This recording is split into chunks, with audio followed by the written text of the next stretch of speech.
Com cada any, Expo Jove torna al recinte de Fira València carregada de novetats i diversió per als més joves de la casa. Del 26 de desembre al 4 de gener, els visitants podran participar en un viatge a través del temps. En esta aventura tindran l'oportunitat de conèixer i descobrir cultures i civilitzacions que configuraren el nostre territori. D'esta manera seran protagonistes els ibers, romans, àrabs, època medieval i el conegut com a segle d'or, fins a arribar als nostres dies. Esta edició té un pressupost de 339.703 euros. L'Ajuntament ha preparat en el seu espai en esta fira un barco, un far i el mar Mediterrani i diversos espais de caràcter històric com un teatre romà, un castell medieval o un corral de comèdies.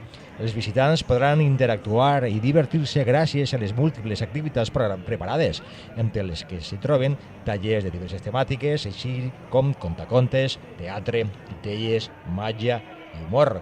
La programació compta amb la presència d'artistes i grups com Maduixa Teatre, Melòmans, La Jauria Teatro, Camaleó Teatre, Bilbur, La Pina Submarina, Mamà Lala, Maria Bradelo, Sara Guirado, Llorenç, Almudena Francés, Carme Juan i Maria Zamora, Carles Cano, el Gran de Jordiet i el mag Peter Pardo.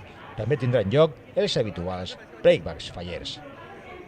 A més de les diverses empreses privades que participen novament, hi haurà presència de les diverses regidories com ara Comerç, Mobilitat Sostenible, Protecció Ciutadana, Observatori del Centre Meteorològic, Benestar Animal, Educació i Joventut i Fundació Esportiva Municipal. A més de la Diputació, l'IVAG, l'Exèrcit, Universitat Politècnica de València, Junta Central Fallera, Federacions Esportives, Associació Espanyola contra el Càncer, etc.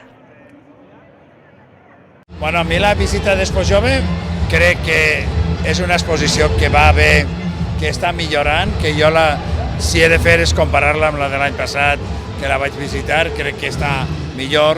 Em sembla significatiu el fet que siga més participativa, crec que és una cosa important. Em sembla significatiu el fet que tots els esports estiguin en un mateix local i crec que ajuda molt a tindre una concepció molt variada de l'esport. I en general crec que hi ha moltes activitats en les quals els xiquets i les xiquetes poden gaudir i a la vegada poden aprendre, i crec que és el que s'ha de fer. Per tant, crec que és una experiència recomanable, molt recomanable per a tots els pares i mares que tenen xiquets ara de vacances, que poden passar aquí un dia per 2 euros, per molt pocs diners, i poden passar-se-ho bé els nanos. Crec que és una experiència bona.